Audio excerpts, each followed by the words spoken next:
Muy buenas tardes. ¿Qué tal? Bueno, pues la charla se llama Visualización en Python, el muestrario completo.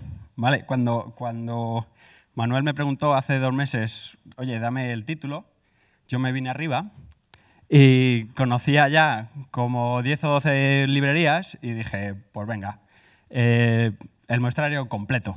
Y luego cuando me he estado preparando la charla, pues resulta que es mucho más completo de lo que yo pensaba. ¿Vale? Entonces, pues bueno, ha habido aquí un poco de currele. Empezamos. Soy Juan Morales, desarrollo, diseño y analizo cosas en Graphex. Hasta hace una semana y media estábamos ahí, en el segundo piso. Ahora ya no, ahora estamos en Atocha. Y bueno, hablo en Twitter, hablo de muchas cosas de visualización, si os interesa, de lenguaje de programación, de Python, de un montón de cosas. Ahora viene el claim. Esto es cómo se ve Graphex, que es lo que estamos construyendo. Básicamente es una web, una aplicación web para analizar datos complejos. ¿Vale? Y pues lo que intentamos hacer es bajar mucho la barrera de entrada para que si tú sabes muchísimo de negocio, suficiente de estadística, pero no eres un data science, pues puedas sacarle tanto jugo como un tío que sepa hacer todos los scripts del mundo. ¿Vale? Entonces, pues, bueno, estamos contratando gente sobre todo de front, así que utilizamos un montón de React y de herramientas de visualización muy chulas, así que si os animáis, jobs@graphex. Y ahora ya sí, aquí empiezo. Vale, este es el muestrario. Así es como se veía en un viaje que hice a Marruecos hace un montón, pues cuando te vendían los dulces, pues así era. Todo ahí al grigay un poco y no sabías muy bien qué era lo bueno, qué era lo malo y a qué ibas a ver, ¿no? Pues a mí me da la sensación que con las librerías de visualización en Python pasa un poquito lo mismo. El muestrario, este no es del todo completo. De hecho, tengo por ahí un Excel que luego, después del meetup, lo relleno un poquillo más y lo comparto en el grupete. Con un montón de las características de estas cosas. Si están vivas, cuántos commits tienen, cuántos contributors tienen, si están respaldadas por una empresa o simplemente es gente en su tiempo libre, cosas de ese estilo. Y ahora, pues para saber un poco cómo hablar, ¿quién ha utilizado alguna de estas 3 librerías? PDVega, Altair o Vincent. ¿Os suena, al menos, alguna? Guay. Plotly, ¿esta os suena? Hay unas cuantas manos más. Espera, porque no he hecho la metapregunta. ¿Quién suele hacer visualización de datos? Vale, bueno, venga. De aquí, ¿os suenan algunas? Plot9, ggplot, pygg, pyggplot. ¿Os suenan? Sí, hay unas pocas, ¿no? Vale, guay. Esta es simpático. Matplotlib, supongo que sí. Prácticamente los que visualizaban conocen Matplotlib. Pandas, más o menos la misma gente, eso está muy bien. Seaborn, ¿os suena? Ah, mira, me congratula. Vale, y de todas estas os suena Bokeh, qué guay. Holovius, vaya. Esta la descubrí yo la semana pasada. Datashader, esta es del mismo proyecto. Chaco, esta es muy antigua, vale. iGraphy Network, muy guay. Y estas son visualizaciones científicas. ¿Hay alguno por aquí que haya usado VTK o BIS? Mira. Vale, guay. Vale, pues ya me centro. Disclaimer. Bueno, ya os lo he avanzado antes. Este he sido yo en las últimas semanas, realmente, ¿vale? Empollando un montón de posibilidades y de fortalezas de las librerías que no conocía. Entonces, pues más o menos un poco visualizado. Las que he trabajado bastante con ellas son las que están en negrita y resaltadas, y las otras son las que he hecho algún proyectillo de juguete, ¿vale? Sobre el resto, hablo de leídas, ¿vale? Por familias, un poco para darle el repaso, pues tenemos esta esquinita de aquí, que es PDVega, la sacaron hace semana y media, creo, o algo así. Altair y Vincent son proyectos que lo que hacen es utilizar una gramática de Vega, no sé si os sonará. Es una librería que están desarrollando en una universidad de Seattle, que es el mismo laboratorio que hizo D3, que es como el estándar en visualización, al menos en JavaScript. Pues esta gente han hecho otra librería que se llama Vega, que está súper bien, y estas tres librerías lo que intentan es acercar a Python ese otro render, ¿vale? Plotly, esto al principio no era open source, era una librería que era casi un cliente para un servicio que ellos alojaban la parte del render. Realmente esto corre sobre DD3 y tú lo que hacías era definir pues casi en un JSON súper tocho las cosas que querías visualizar y le mandabas los datos y te pintaba las cosas. Hace unos cuantos meses lo hicieron open source y entonces ahora ya tiene mucha más gracia usarla. ¿Qué más tenemos? Tenemos aquí estas tres intentonas y una que parece que lo ha conseguido, que es básicamente intentar traer a Python lo que teníamos en R desde hace un montón de tiempo, que es ggplot, ¿vale? ggplot es, a mi juicio, funciona súper bien y lo que pasa es que está súper bien integrado con el propio lenguaje. Entonces, ha habido muchas dificultades para traerlo. Esto, aquí en el centro, básicamente son las librerías yo creo que más usadas y por las manos que he visto, eso corroboro. Matplotlib es el caballo de batalla de todo esto. De hecho, muchas de esas librerías, al final lo que son es una capa por encima de Matplotlib, llaman y Matplotlib renderiza, ¿vale? Seaborn lo que hace es tener unos cuantos modelos, un poquito más fashion, visualizaciones que son mucho más estadísticas, pero al final renderiza con Matplotlib. Y Pandas, pues realmente mucha gente lo usa simplemente como el data frame, también copiado de R, que la gracia es que tiene una parte de plotting, que hay mucha gente que no lo sabe, pero tú puedes hacer directamente, tienes el data frame, que no es más que una tabla de datos, y le dices plot como un bar chart, y entonces te pinta tus datos tal cual como el bar chart, el histograma o un montón de cosas. Y realmente si estás haciendo análisis exploratorio es muy útil. Esta parte de aquí, todo esto viene de la gente de Continuum. ¿Os suena esta empresa? Os sonará, yo creo que lo más famoso ha sido Anaconda. Ese es el gestor de paquetes que han sacado un poco para la gente más científica, que tiene ya todo compilado y tal. Pues esta gente es una empresa que lo que hace es todo open source, todo sobre Python. Y hace mucho hicieron Chaco, cuando todavía no existía la empresa. De hecho, antes se llamaban, la mayoría estaban en una cosa que se llamaba Enzog o algo así, que era otra empresilla más o menos del mismo palo. Entonces hicieron Chaco y esto ahora mismo está en mantenimiento y esa misma gente se puso a hacer Bokeh, que ahora veremos las fortalezas que tiene, pero es una librería de ámbito general, se puede utilizar para muchas cosas. Por aquí abajo tenemos las librerías que están más especializadas en redes. iGraph lo que hace es un wrapper para una librería de C++. Entonces, es un poco así. La gracia es que si tienes redes muy tochas, pues iGraph ayuda. Ayuda mucho más que Network X, que lo que hace es, bueno, renderiza algunas cosas con Matplotlib y puedes sacar también cosas con D3. Y luego estas de aquí son para hacer visualización científica, para poner filetes de cerebro y hacer cosas así como en 3 dimensiones. Y de aquí, estas son las más vetustas de todas.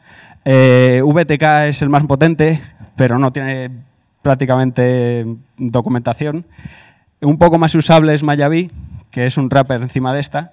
Y estas son unos proyectos mucho más antiguos que la gracia que tienen es que se integran muy bien con Qt o con GTK. Si estás haciendo una aplicación de escritorio y quieres embeber visualizaciones, pues o te vas a Matplotlib o con esas los tienes muy bien integradas.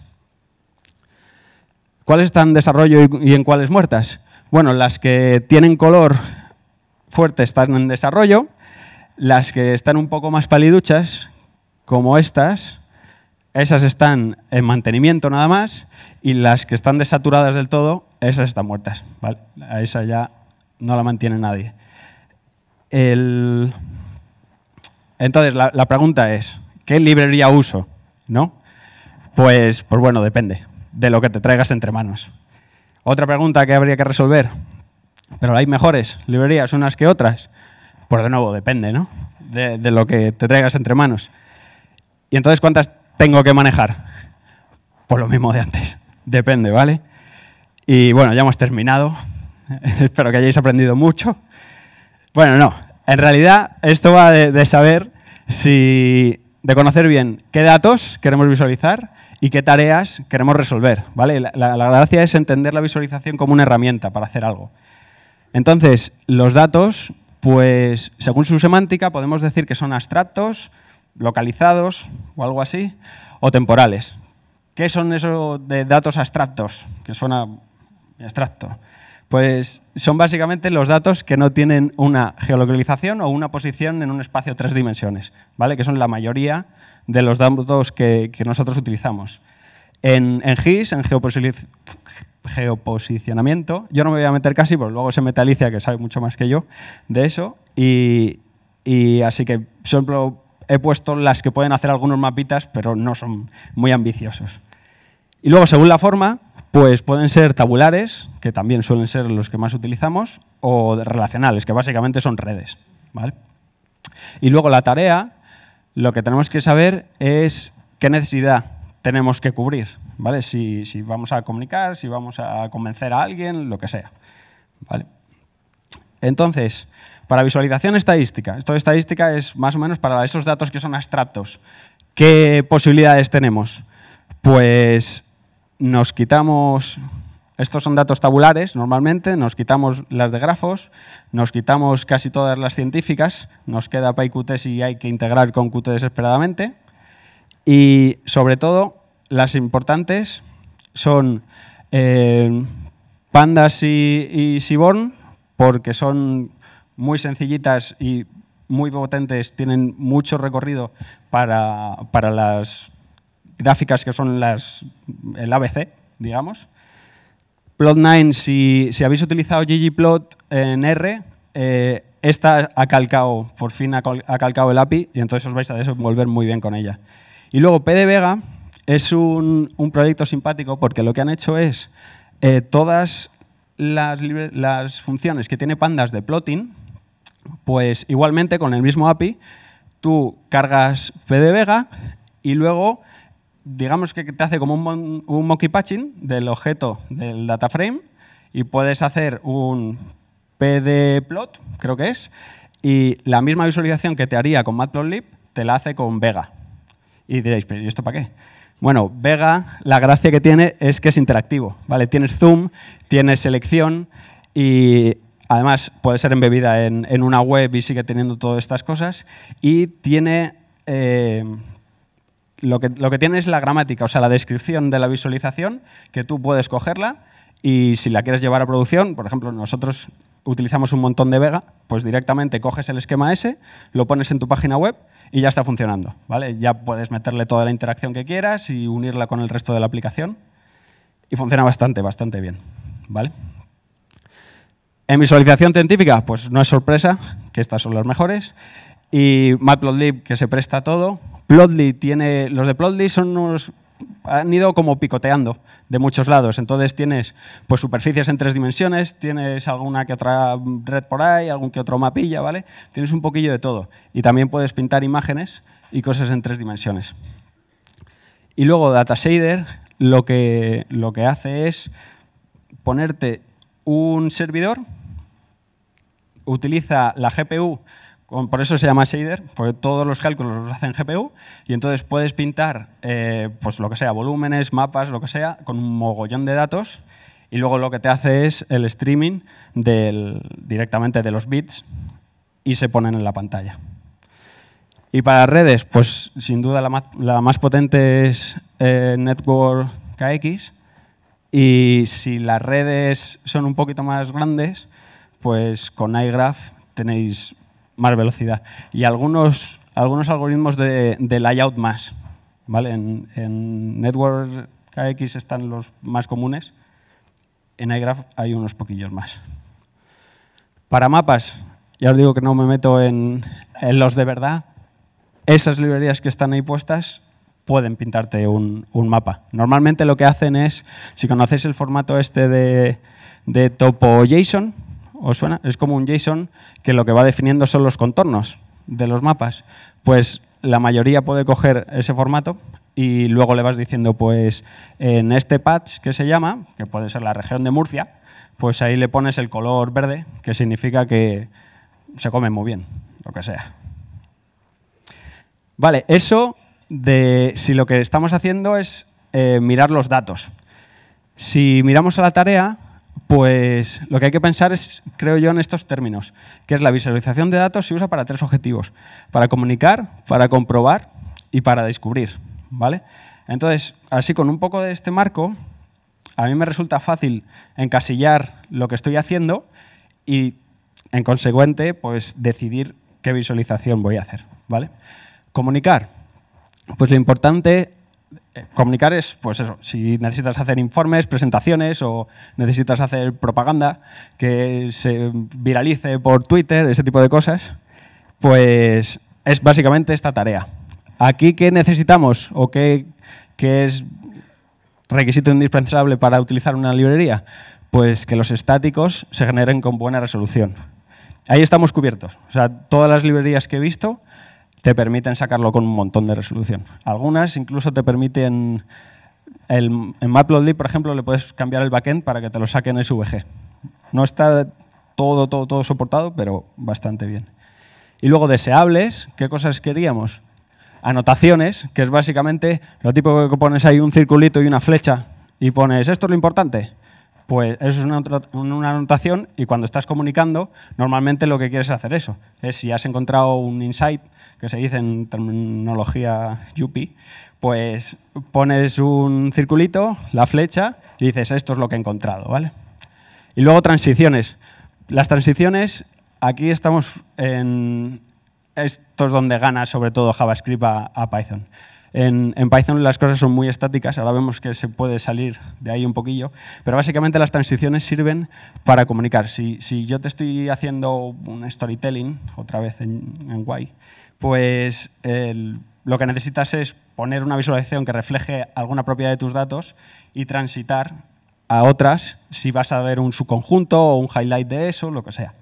¿Vale? Entonces, para darle estilos fáciles, para estilarla y que se vea como tu color corporativo, ese tipo de cosas, pues muchas de ellas se pueden dar estilos fácilmente. Matplotlib es muy configurable, no está súper destacada porque es un poco rollo toda esa configuración. ¿Vale? Y las que tengo por aquí resaltadas son las que esa configuración está mucho mejor pensada y mucho más placentero, digamos. El cambiar todos los estilos. Las anotaciones, pues lo que tenemos son, Matplotlib te permite, como tiene 2 APIs, tiene una API más de alto nivel y otra más de bajo nivel. Con la API de bajo nivel, pues básicamente tú puedes poner un círculo. ¿Dónde? Donde tú quieras. ¿Vale? Entonces tú tienes que hallar cuál es la barrita que quieres destacar, calculas las posiciones, le pones el círculo y luego también tiene otras marcas que son como flechas. Entonces pues le pones una flecha y luego por otro lado tiene texto y le pones el texto. ¿Vale? No hay algo así como de alto nivel que te diga anótame esta barra, que es lo deseable. Y eso, vamos, de hecho no lo encontramos en ninguna de las librerías, al menos que yo conozca de Python, no está. ¿Vale? Hay que currárselo y hay que dibujarlo a bajo nivel. Con ggplot pasa un poco lo mismo. Básicamente vas a las marcas, a hacer los círculos y los resaltes, y con Bokeh igual. Hay que utilizar, Bokeh también tiene 2 APIs, una de alto nivel y otra de bajo nivel, pues también hay que ir a bajo nivel a dibujar cada cosa. Y animaciones, pues tenemos a Matplotlib y a Plot9 que te lo permite. Plot9 te lo permite porque también renderiza sobre Matplotlib, ¿vale? ¿Y esto cómo lo consiguen? Pues un poco rudimentario. Lo que hacen en realidad es Tú pones un bucle, empiezas a renderizar y luego le dices, y esto guárdamelo como un MPG. Y todo esto sacar un vídeo. ¿Vale? No es lo ideal, lo suyo es que te lo hiciese online, digamos, pero no son capaces. Y veo que también se pueden hacer unas pequeñas transiciones, pero también está un poquillo limitado, también con el bucle y un montón de fotogramas. ¿Vale? No hay algo así como muéveme este círculo de aquí a aquí en un segundo y él te hace la interpolación, que es lo deseable, que es pues todas esas cosas que se ven en D3 así muy chulas, es porque tiene esa cosa así implementada. Vale, otra manera de utilizar la visualización para comprobar. ¿Esto qué es? Pues es cuando tienes algo en la cabeza, en esa base de datos, y en vez de mirar una tabla o un Excel gigantesco, pues lo quieres mirar de otra manera, ¿vale? Un poco más efectiva. Entonces, básicamente hay dos casos de uso.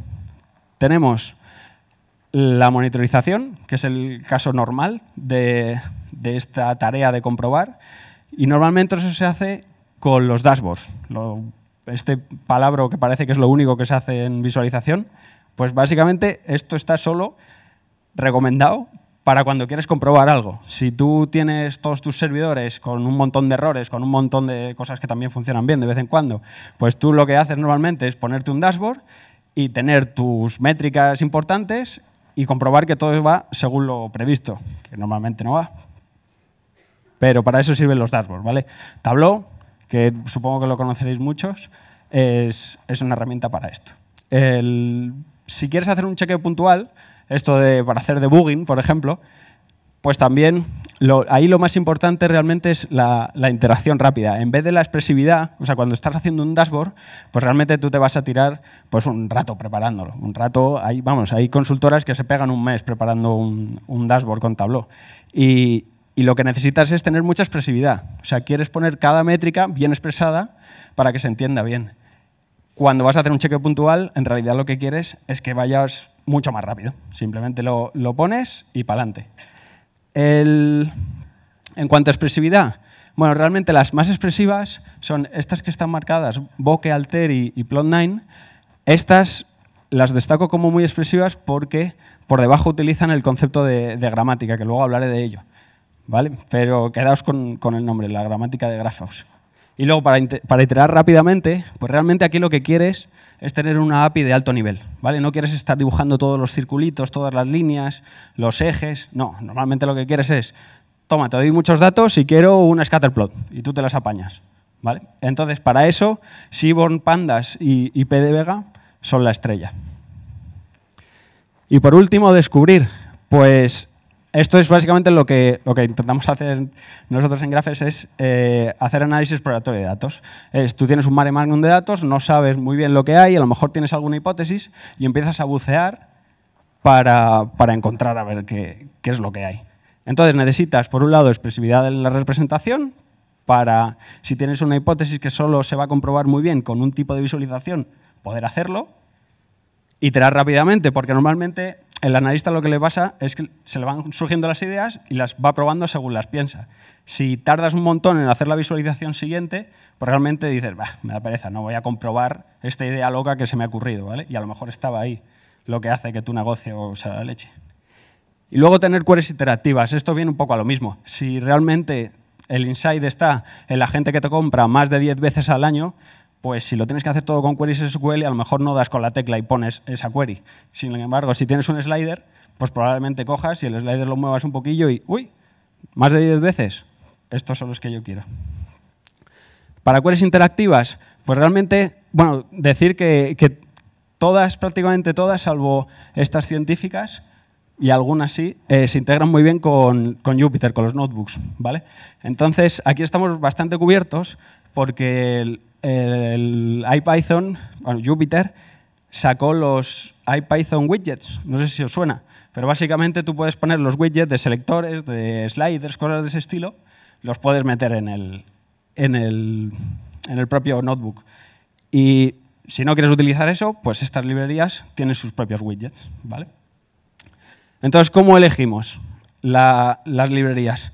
Pues básicamente, como os he explicado, o sea, lo primero sería descartar las librerías según los datos que tengáis. Si vas a hacer una red, pues ya te quedan dos opciones nada más, ¿vale? Lo siguiente es, si la visualización es compleja y existe algún ejemplo, adapta tus datos al ejemplo. ¿Vale? Normalmente es mucho más difícil hacer una visualización que se adapte a tus datos que copiar un ejemplo y pumba. ¿Vale? Y luego, si no es el caso, pues lo siguiente es mirar la tarea, ¿vale? Y ver las fortalezas que tenían cada una de las librerías. Básicamente, si utilizar las transparencias según las he contado, al final siempre todos los caminos más o menos llegan a una o a dos, ¿vale? Y me dijeron el otro día, pero mójate, dime cuál es la guay. Pues realmente no hay una, pero si estás empeñado en solo aprender una librería y se ha acabado, yo diría que Bokeh, porque es muy flexible, o sea, cubre muchas cosas. Quizás no es la más rápida, ni la más expresiva, ni la más nada, pero en cuanto a jugador medio, digamos, es el mejor. Tiene algo de interacción, tiene 2 APIs de alto nivel y de bajo nivel, tiene bastante performance porque lo que hace es que renderiza en el navegador con JavaScript y con WebGL en realidad. Renderiza en Canvas con la gráfica, ¿vale? Y luego te hace también el streaming. Si tienes un streaming de datos y quieres que la gráfica se vaya renderizando según llegan datos, también lo puede hacer. Y ahora, para terminar y dar así una pincelada, para que no sea solo el repaso, pues algunas cosas destacadas. Lo primero, esto que os he dicho antes, del Grammar of Graphics. Esto es un poco rollo académico, que a mí me encanta, que básicamente lo que intenta es sistematizar la definición de las visualizaciones.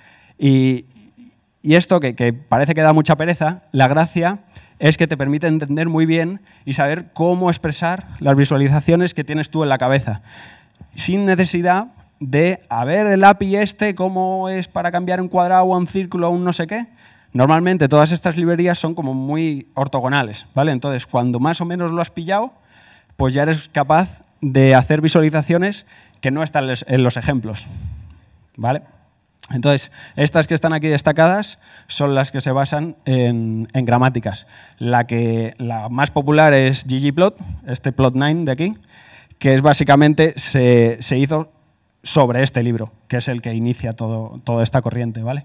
Y luego estos de aquí están encima de Vega, que es una gramática muy bien diseñada, y Bokeh está suficientemente bien.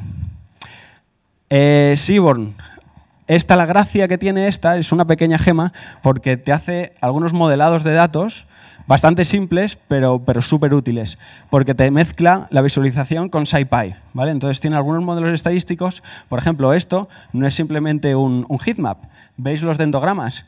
Ahí lo que ha hecho es clustering en una variable y en otra variable, ¿vale? ¿Y para qué? Para que se vean esos patrones, esos cuadrados que hay ahí. Lo que te hace es imaginar que cada una de esas es una variable, cada fila y cada columna. Lo que vas a ver son los clusters de variables más correladas, ¿vale? Pandas tiene dataframe.plot, que te hace los básicos, un histograma, una diagrama de cajas, un boxplot, cosas de ese estilo. Y luego, además, puedes importar pandas.plotting, que está un poco escondido, es un poco desconocido. Y la gracia es que puedes hacer cosas más potentes como estas, ¿vale? Esto es el scatterplot matrix. Si quieres ver la correlación de muchas con muchas, te sirve esa visualización. Esto es un KDE, no sé si lo habéis utilizado. Básicamente te sustituye a los histogramas, quitándote el problema de definir cuál va a ser el rango del bin, que eso te genera, si no está bien seleccionado, te genera muchas aberraciones. Esto lo que intenta es calcularte el bandwidth, te lo calcula él para intentar minimizar los errores, ¿vale? Esto es una gráfica, bueno, Pandas se desarrolló originalmente para hacer cosas de trading. Entonces tiene muchas cosas en la serie, que es, nosotros dices serie, porque le han llamado serie si es una columna, ¿no?, de una tabla. Bueno, es serie porque esta gente lo desarrolló para hacer series de datos. Y de hecho el panel es por eso, por el panel de stocks que tenían que analizar. Entonces, esta de aquí es una gráfica de autorregresión para ver a lo largo del tiempo cómo una gráfica se predice a sí misma, una serie temporal, ¿vale? Cosas de estas son un rollo hacértelas tú a mano y las tienes directamente en la librería donde ya tienes tus datos, ¿vale? Para el coordinates se utiliza muy poco para lo bueno que es. Esta librería, la gracia es que pones cada variable en paralelo, una tras otra, y entonces puedes pintar muchas variables, ¿vale? Esto de, solo puedo pintar 3 dimensiones, porque ya no hay una cuarta dimensión. Bueno, pues aquí las vas poniendo una al lado de la otra y te caben hasta 7, 10, algo así. Y esta tiene muchas gracias, se llama lagplot, y esto lo que hace es, otra vez con series temporales, te hace, imagínate, esto es el valor del stock de McDonald's en este año, versus, en el eje Y, el valor de McDonald's el año pasado, ¿vale? Entonces se pueden ver patrones como, bueno, este es un patrón muy loco, pues son datos sintéticos, pero normalmente puedes ver, déjame un minuto más, puedes ver patrones de estabilidad o de aberraciones en los datos. Vale, Plot9, por fin, es la librería de ggplot, ¿vale? Había como 3 más. Todas esas o han fracasado porque eran un desastre el API o directamente lo que hacían era con RPy llamar a ggplot en Python y volver a ponértelo, ¿vale? Entonces, por fin, ya tenemos ggplot aquí en Python, ¿vale? Así es como luce hacer este gráfico, que parecen solo barras, pero tiene bastante complejidad. Y luego, si tienes que hacer cosas con Big Data, pues la librería es esa, es DataShader. ¿Vale? Esta es la que ya os he dicho. Básicamente, en el back lo que hace es que apiñas muchos datos, lo pones qué color va a tener cada píxel y eso lo mandas al front. ¿Y las jóvenes promesas que tenemos? Pues Holobius y Altair. Holobius es la gente de Bokeh, que lo que está intentando hacer es una cosa muy rara, que es una librería de muy alto nivel para poder encajar un montón de visualizaciones, no solo de Bokeh, sino también de Matplotlib, de Plotly, de un montón de ellas, y sincronizarlas, ¿vale?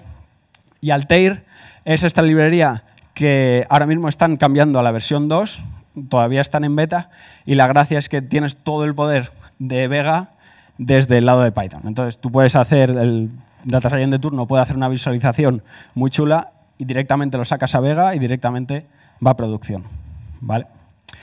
Pues nada, eso era todo. Si tenéis preguntas. Tenemos tiempo para 2 o 3 preguntas. Si alguien quiere preguntar, que levante la mano y acerque el micro para que quede grabado, por favor.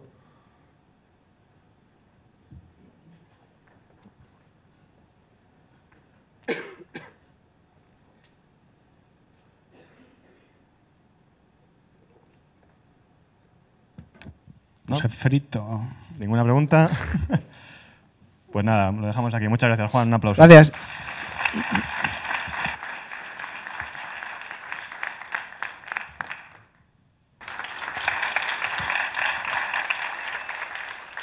Hola, buenas tardes. ¿Se me oye por el fondo?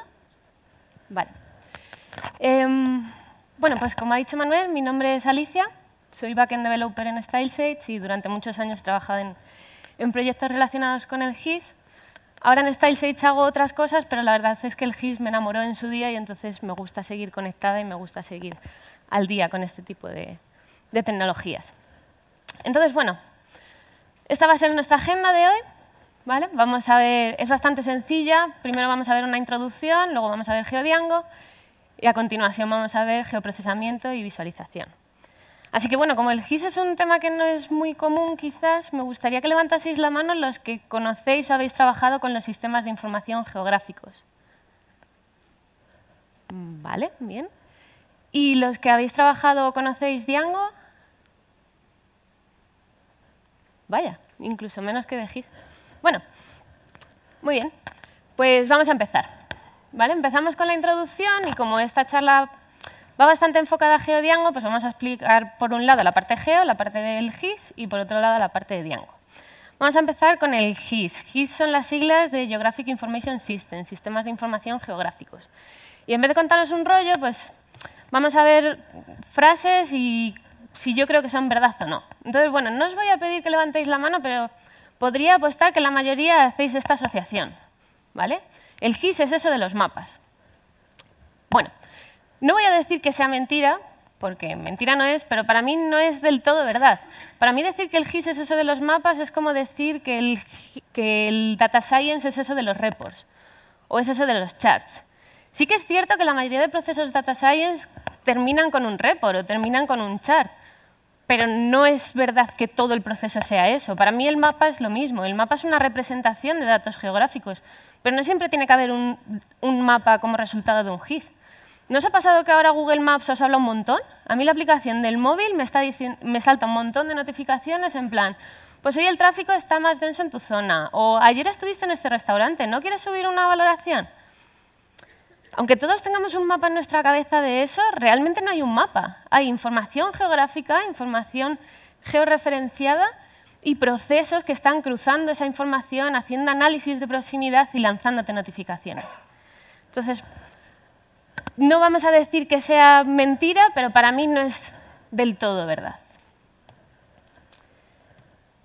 Otra afirmación puede ser, medir la distancia entre dos puntos es fácil. Pues igual, ¿no? Si visualizamos un mapa tal que así, pues no parece muy complicado, ¿no? Tenemos dos puntos y hacemos la línea. Pero bueno, yo diría que no tanto. Y no tanto porque, bueno, no, lo siento si hay algún tierraplanista aquí en la audiencia, pero yo y muchos estamos bastante seguros de que la Tierra no es plana, es una esfera, es como una patatilla.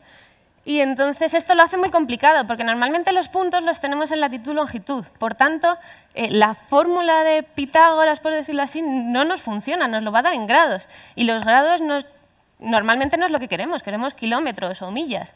Y el traducir estos grados a kilómetros pues no es igual en el Ecuador que en Europa, ¿no? Entonces, bueno, no digo que sea imposible, por supuesto, esto ya está más que resuelto, pero fácil, fácil yo no diría que es. Y por último, es difícil encontrar datos GIS. Esto me lo dijo un compañero de trabajo hace poco. Y bueno, yo diría que como cualquier otro tipo de datos, ¿no? Pues tenemos varias fuentes que nos pueden dar datos GIS, tanto estatales, el centro... Es que le han cambiado ahora las siglas, pero creo que es Centro Nacional de Información Geográfica o algo así. Antes era el IGN. Pues tiene muchos datasets. La mayoría de los ayuntamientos y entidades regionales pues han publicado bastantes datasets también. Luego tenemos otros como Esri o Carto, que también nos dan información para que podamos usar. La mayoría de esa información es o información que suben los usuarios o información de las entidades públicas un poco maquilladas y más fáciles. Pero claro, estamos ahora mismo en una sociedad que es bastante data-driven. El dato es realmente valioso. Entonces, para mí, los datos GIS realmente valiosos no son los que vamos a encontrar en esos datasets. Para mí los datos valiosos son los que generan las empresas con sus aplicaciones móviles o con las transacciones geolocalizadas y esas las empresas pues se cuidan bastante. Pero yo creo que como cualquier otro dato, no solo como datos geográficos. Y bueno, tras esta muy breve introducción a GIS, porque quiero enseñaros bastantes cosas, voy a hacer una todavía más breve introducción a Django, ¿vale? Entonces, bueno, Django es un framework web en Python que podríamos decir que tiene esa pinta más o menos. Básicamente nos proporciona un entorno fácil para hacer aplicaciones web. Entonces, tenemos una parte de modelos donde se va a encargar de gestionar toda la parte de los datos de nuestra aplicación. Además, incluye un ORM, que es el que se encarga de hablar con la base de datos. Tenemos la parte de las vistas, que van a ser las que recojan las peticiones que nos hacen los usuarios, hagan toda la lógica para resolverlas y devuelvan la respuesta. Y luego tenemos los templates, que bueno, nos permiten de forma simple renderizar esa información para el usuario.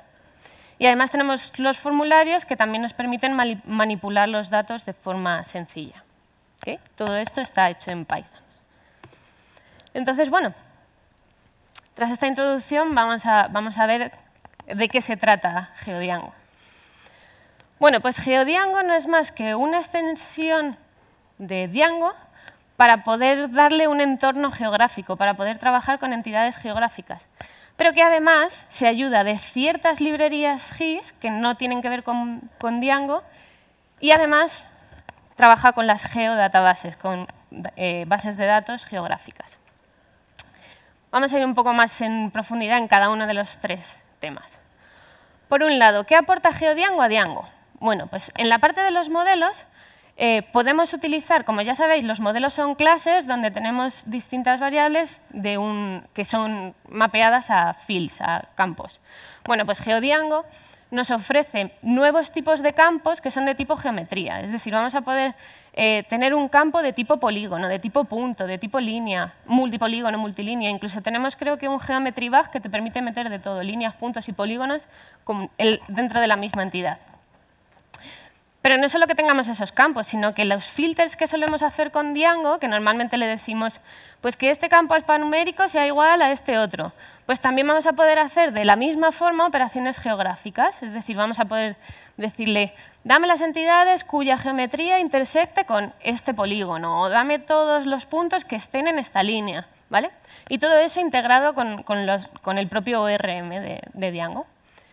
Además, nos da un par de utilidades para poder cargar información geográfica de forma fácil. Y luego, una cosa que a mí me gusta bastante es que en el administrador de Django han incluido un mapita en la parte de GeoDjango donde podemos no solo visualizar esas geometrías que en un IDE pueden ser bastante abstractas, sino que también las podemos editar, ¿vale?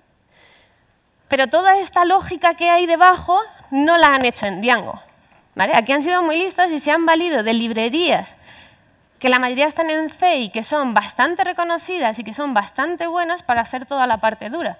De forma que Django lo que nos da es una interfaz para que las utilicemos sin que nosotros seamos realmente conscientes de lo que está haciendo por debajo.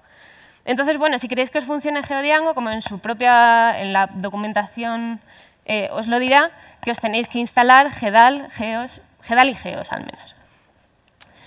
Entonces, bueno, GEDAL se encarga sobre todo de la parte de operaciones geométricas y GEOS es más para transformaciones y carga de información.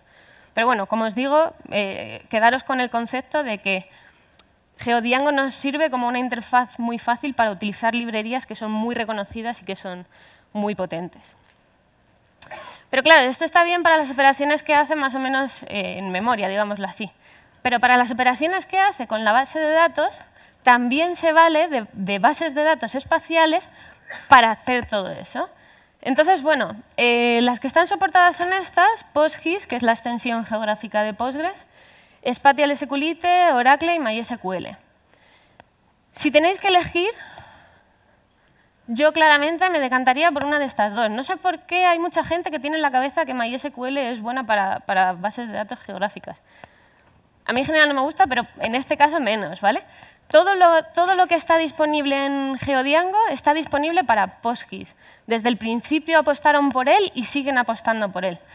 Pero como a mitad de camino, un poco antes, decidieron apostar también por Spatial SQLite. Entonces, las más antiguas solo están en PostGIS, pero después de eso todas están disponibles en ambas, en PostGIS y en SQLite. Y todo lo nuevo va saliendo compatible para las dos. Así que yo me quedaría con una de estas dos. Y ahora, pues bueno, os voy a enseñar un poco de código para ponerle cara a todo esto, ¿vale? Entonces, bueno, en la parte de código, voy a ver si esto me deja. Vale. Lo que he hecho para la introducción a GeoDjango es hacer el tutorial que te viene en la propia documentación.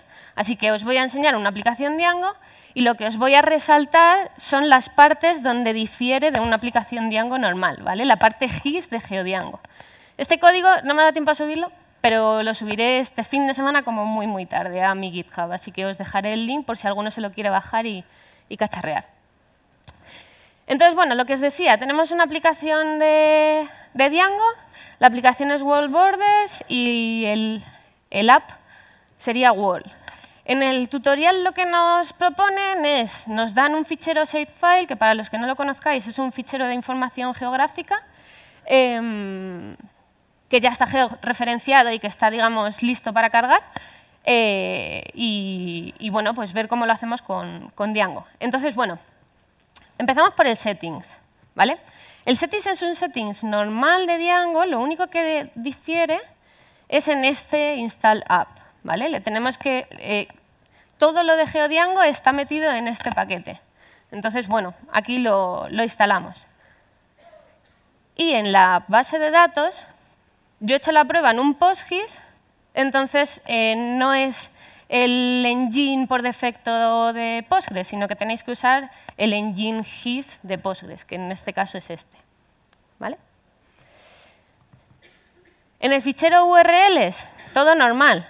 Lo único que difiere es que el admin, como os decía, es un admin enriquecido, es un admin con un mapita. Entonces, en lugar de importar el admin normal de Django, importamos este que tiene las librerías GIS.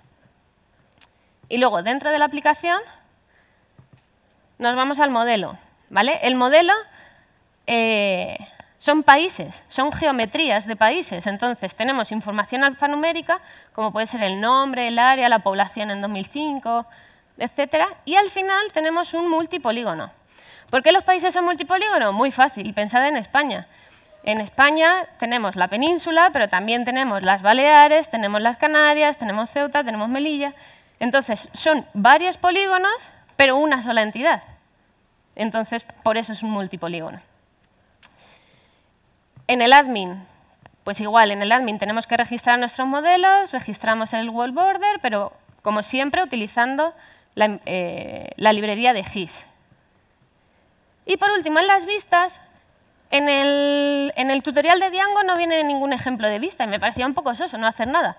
Entonces, bueno, como ejemplo, pues me he creado una vista que tú le pasas el nombre de un país y te devuelve con qué países hace frontera terrestre. Entonces, bueno, la consulta es muy fácil, ¿no? Como me dan un country name, obtengo el objeto country, el objeto world border, ¿vale? Y lo que le digo es, fíltrame todos los que intersecten con la geometría de mi país y, por supuesto, exclúyeme a mí mismo, ¿vale? Y esto lo renderizamos a un template como hacemos en Django normalmente. El template, muy fácil. Simplemente, pues digo, este país tiene frontera con y muestro una lista, ¿vale? Entonces, bueno, vamos a verlo en marcha. Este sería el administrador de Django. No sé si me va a pedir logarme otra vez. ¿Sí? ¿Vale? Todo normal hasta aquí. Tenemos nuestra entidad World Borders. Voy a buscar Spain porque ¿qué hacemos todos cuando nos dan un mapa? Pues buscar nuestra casa. Entonces, bueno, pues aquí tenéis el mapa de España y, como os decía, es bastante agradable porque aquí tenemos toda la información alfanumérica, como siempre, pero aquí no solo tenemos la geometría, sino que también tenemos un mapita de fondo, lo cual yo creo que está bastante guay, porque si nos pintan solamente la geometría de España, pero no nos pintan por detrás el resto, el mapa base, pues se te puede quedar una geometría ahí un poco en la nada. Y bueno, y esto, a ver si puedo hacerlo así. Sí. Y no solo me permite visualizarlo, sino que también me permite editarlo, ¿vale? Puedo editar la geometría o con este botón puedo generar nuevos polígonos, ¿vale? Entonces, bueno, esto está muy bien. Para los que hayan hecho un uso más exhaustivo del GIS, pues sabéis que esto es, si tienes polígonos fáciles, bien, pero con polígonos con tantos vértices como tiene España, por ejemplo, que tiene bastantes, o sea, todos los puntos que salen ahora son vértices, pues editarlo con esto puede ser un poco rollo. Pero bueno, en general yo lo considero bastante agradable. Y luego, para probar la vista que os decía antes, pues eso, si aquí le decimos, por ejemplo, Germany, que tiene bastantes, ¿ves? Pues esto lo está calculando con una intersección espacial, ¿vale? Esto no lo está haciendo por ningún atributo alfanumérico. Al vuelo está calculando qué países intersectan con Alemania. Y bueno, igual, cuando busqué España, así como anécdota, me hizo mucha gracia que se ve que tenían conflicto con Gibraltar y la han puesto como país independiente. Por eso tenemos una frontera además. Pero bueno, básicamente sería esto, ¿vale? GeoDjango. Y ahora os voy a hablar del geoprocesamiento. ¿Por qué? Porque a mí hasta aquí me parece bastante bonito y bastante ideal, ¿no? O sea, nos dan unos datos que ya están georreferenciados, que ya están listos para cargar, los cargamos y no nos da ningún fallo, los pintamos y todo es maravilloso.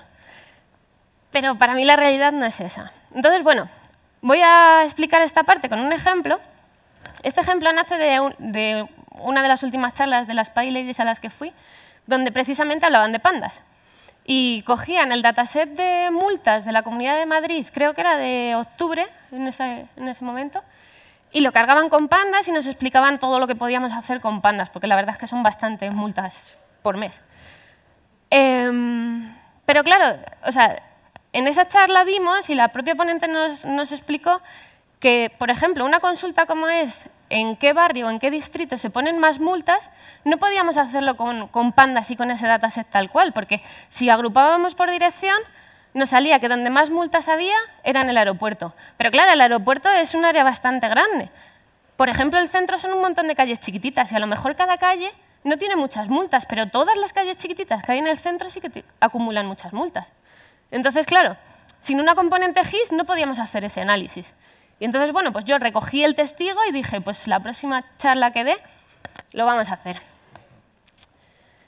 Pero aquí quiero advertiros. Yo he cogido el dataset de multas de noviembre, he trabajado con él y, bueno, y voy a sacar unos datos. Pero eso no quiero que os fiéis tanto de los datos. ¿Por qué? Porque el propio ayuntamiento te dice que, bueno, que no ha incluido todos los datos por temas de anonimización. Luego, aparte, yo también he asumido mucho error a la hora de hacer mis cálculos y muchas veces me he tirado a la solución fácil solo porque quedase simple y por llegar con datos, la verdad. Entonces, bueno, quiero que disfrutemos de la trama más que del desenlace, ¿vale? Entonces, bueno, empezamos. Yo lo primero que dije fue, necesito información de los distritos o de los barrios. Tengo de los dos y los dos me metí en la página de datos de Madrid, que os he linkado antes, y vi que tenían información en shapefile y dije, estupendo, información lista para cargar. Entonces, bueno, con este código, o sea, como veis aquí, usa GEDAL, que es una de las librerías que os decía antes, y podía ver los datos alfanuméricos que tenía. Pues bueno, el shapefile me venía con código de distrito y nombre. Genial, lo cargo como dice en el tutorial y sin problemas. Pero claro, luego venía el tema de las multas. ¿Qué hice? Me lo cargué con pandas y intenté ver qué datos tenía. Y la verdad que me alegró un montón, porque vi que tenía dos campos que eran coordenada X y coordenada Y.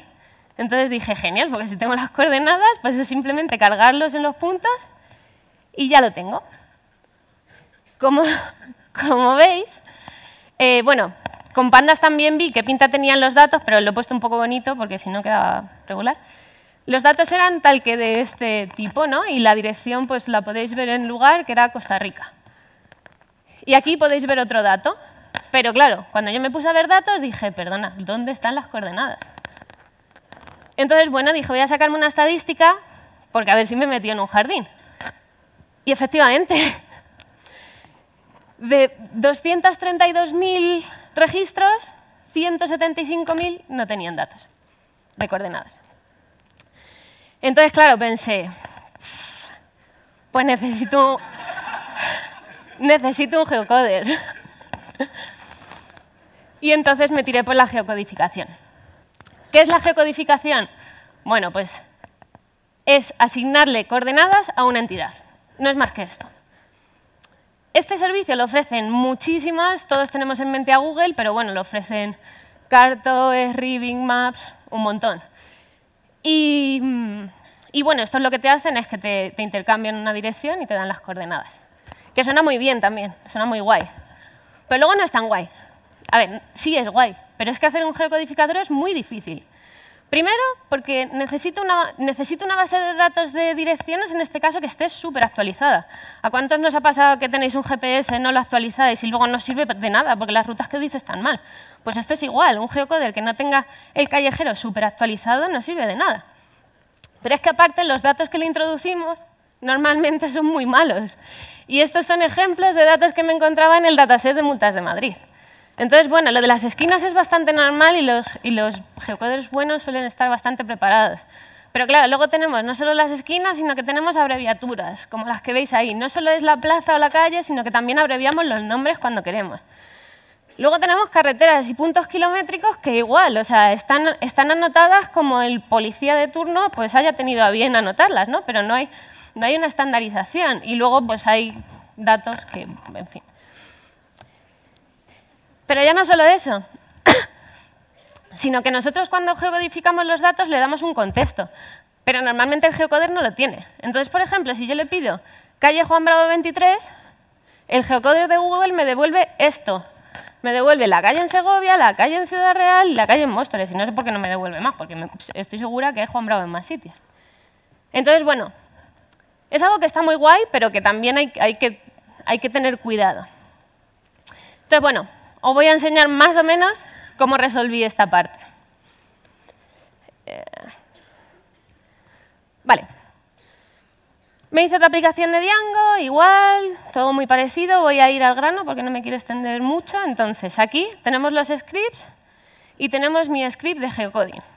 Yo utilicé Google Maps porque era el que más conocía y bueno, me resultaba bastante fácil, pero luego descubrí que había una librería que se llama GeoPy, que es como un wrapper de un mogollón de geocoders. O sea, usando GeoPy puedes llamar al API de Google Maps, de Big Maps, de ArcGIS. Entonces, bueno, yo lo probaré porque me he quedado con las ganas. Pero bueno, aquí usé Google, podéis usar el que queráis. Y bueno, la aproximación inicial es, como es un script, me inicio el entorno de Django, importo las multas, filtro las que no tienen coordenadas, porque bueno, algunas sí que tenían. Y aquí no solo le meto la dirección, sino que la maqueo un poco. Lo que os decía, Google no tiene contexto, entonces ya que yo lo tengo, ya que yo sé que estoy trabajando con datos de Madrid, pues voy a decirle que mi dirección va a estar en Madrid, Spain. ¿Vale? Y con esta tontería vais a conseguir muchísimos mejores resultados. ¿Vale? Y bueno, y otras cosillas como quitar los espacios en blanco, reemplazar guiones bajos por espacios y los sin números, pues quitarlos porque algunos geocoders se lían. Entonces, bueno, geocodifico y guardo. Pero claro, o sea, acordaros que tenía 175.000 multas. Y el API de Google te da gratuitas 2.500 al día, o sea que iba bastante mal para la charla. Entonces, bueno, aquí, pues como cualquier proceso de tratamiento de datos, ¿no? Busca la lógica. Me puse a pensar y dije, a ver, pues lo más seguro es que los radares pongan las multas siempre en la misma dirección. O que incluso cuando hacen un control policial, el policía ponga un montón de multas donde está, ¿no? En la misma dirección. Entonces, no me hace falta geocodificar todas. Puedo geocodificar las direcciones únicas y con eso me voy a ahorrar bastante llamadas. Entonces, bueno, me hice un group by y la verdad es que me salió bastante bien, porque fijaros, o sea, de 175.000 pasé a 34.000, lo cual estaba bastante bien. Además, la diferencia entre los más y los menos era como muy grande. Había sitios que acumulaban muchas en la misma dirección y luego tenía otro montón de muy poquitas multas. Entonces, bueno, pues por eso vais a ver aquí... Uy, perdón. Por eso vais a ver aquí que me hice un Smart Geocoding, ¿vale? Que la filosofía es la que os acabo de contar. Me inicio el entorno de Django. Y aquí podía haber hecho un Select Distinct, pero como quería llegar a la charla con bastantes datos, pues empecé por las que más multas tenían acumuladas. Entonces, por eso me hago un Group By y un Count. Y nada, el resto igual. Maqueo la dirección, geocodifico y para adelante. ¿Vale? Y bueno, y la otra cosa a tener en cuenta en el tema de la geocodificación viene relacionada con lo que os hablaba antes de si es fácil medir la distancia entre dos puntos. Pues aquí entra el tema de siempre de los sistemas de coordenadas. Resulta que en mis datos originales tenía coordenada X e Y, pero Google me devuelve latitud-longitud. Bueno, pues no os preocupéis porque eso GeoDjango lo hace bastante bien. Entonces, lo que hice fue, a la hora de cargarlas en la base de datos geográfica, a la hora de geocodificar con las coordenadas ya rellenas, me hice una matriz de coordenadas, que esto es un poco GIS, pero os lo explico muy por encima. Básicamente le dices, en lo que me vienen los datos, a lo que lo quiero convertir, hazme la matriz, y luego aquí lo que le digo es, si la información viene del geocoder, cárgame el punto y transfórmalo al sistema de destino. Y con esto lo tenemos solucionado, ¿vale? Bastante fácil. Y bueno, os voy a enseñar el resultado. Básicamente, por distritos es esto. No lo voy a ejecutar, no porque no funcione, sino porque tarda como 30 40 segundos y es un poco incómodo en estas charlas. Pero como vais a tener el código, veréis que funciona. Entonces, bueno, tenemos los datos por distritos. Pues para noviembre veis que pues, Chamartín, Salamanca, Chamberí, Tetuán son los que más y Moratalaz es el que menos. Y por barrios igual, ¿vale? Tenéis los datos, Salvador, Guindaleda, Acacias, Castilla, los que más, y entre los que menos pues tenemos aquí Cuatro Vientos, Atalaya, El Pardo, tal, ¿vale? De hecho, si queréis, los voy a dejar y al final de la charla os enseño que han ido bien para que os fiéis de mí. ¿Vale? Y ya por último vamos a hablar un poquito de visualización. Muy poco, porque es que esto da para una charla entera y bueno, yo venía a hablar de la reivindicación de que el GIS no eran los mapas. Pero bueno, sí que es cierto que la visualización en el GIS es muy importante. Entonces, bueno, voy a comentaros muy por encima de Leaflet. Sí, es JavaScript, pero no os voy a hablar de JavaScript. O sea, os hablo de Leaflet porque efectivamente la mayoría de vosotros no solo queréis hacer geoprocesamiento, sino que queréis pintar un mapa. Y Leaflet es una librería muy extendida de JavaScript bueno, que la verdad es que cubre esa necesidad perfectamente. Yo lo que vengo a contaros es que existe Django Leaflet, que lo podemos instalar, que nos permite configurar el Leaflet desde el config de Django. Podemos decirle el centro inicial, el zoom por defecto, qué escalas tiene, etc.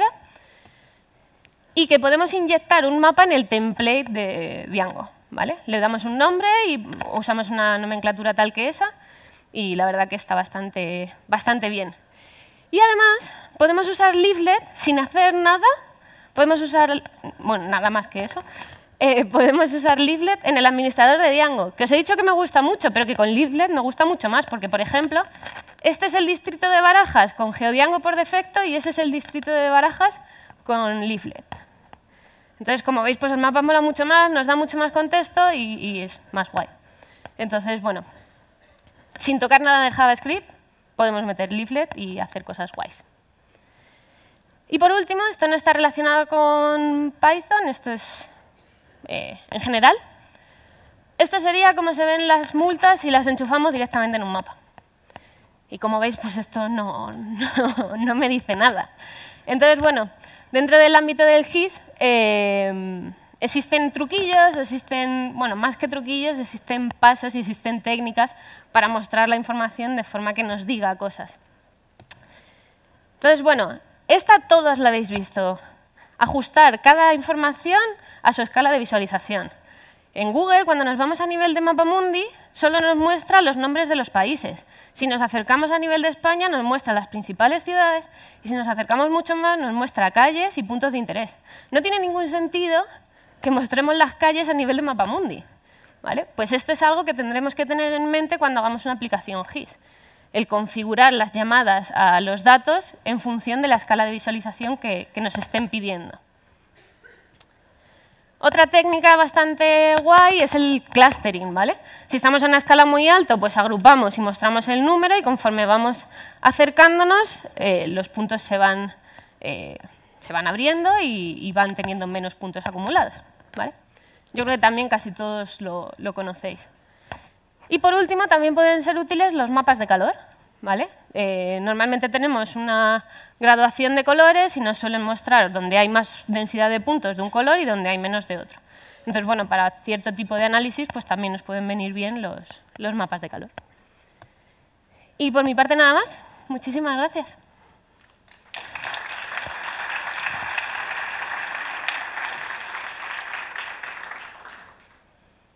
Muchas gracias, Alicia. Tenemos tiempo para algunas preguntas. Si levantáis la mano, os acerco el micrófono. Bueno, una pregunta por ahí.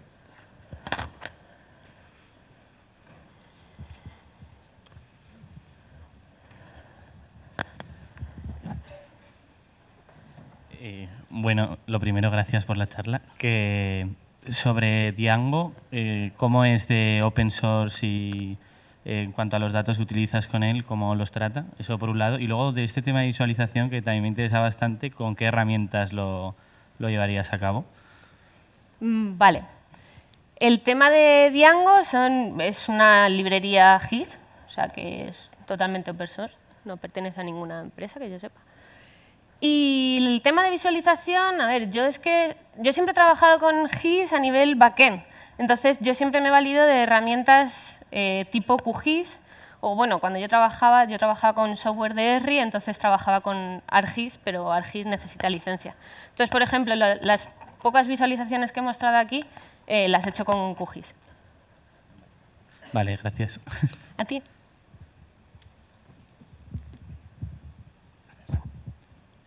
¿Más preguntas?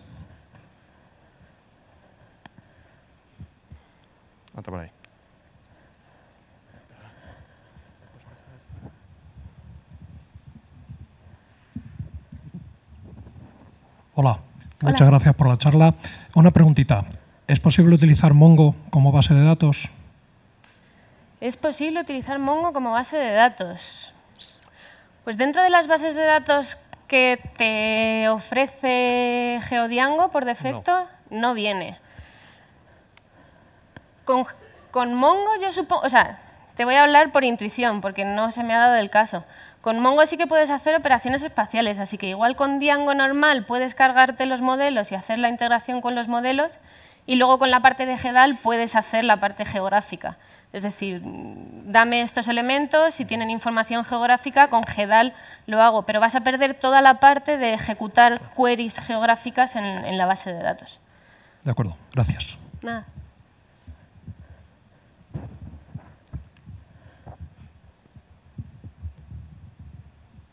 Gracias. Tenemos tiempo para una pregunta más. Hay otra por ahí.